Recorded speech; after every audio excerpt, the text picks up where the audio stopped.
মাছ কেনার জন্য বরের সাথে চলে আসলাম বাজারে। চোখের সামনে রাস্তায় অনেক সুন্দর সুন্দর ফুল পড়েছে, তাই করে নিলাম ভিডিও।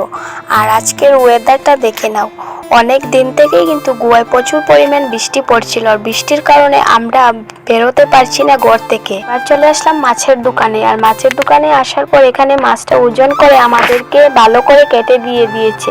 এই যে ছোট ছোট করে পিস করে দিয়েছে। তো এখান থেকে আমরা চলে আসলাম সিধা সবজি বাজার করতে।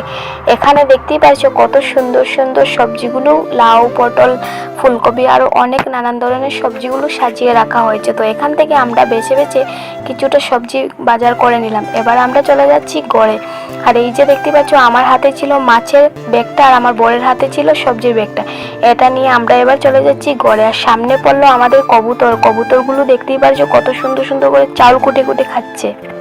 আসার পর রান্নাটা চাপিয়ে দিলাম। আর এই যে আমি মাছটা ফ্রাই করে নিয়েছি, আর ঝিঙ্গেগুলো কেটে নিচ্ছি, আর সব কিছু আমি রেডি করে তারপরে রান্নাটা শেষ করে নেব। আর বাইরে জোর করে বৃষ্টি চলে আসলো এই যে। তো আজকের মিনি ব্লগটা কেমন লাগলো জানিয়ে দিও।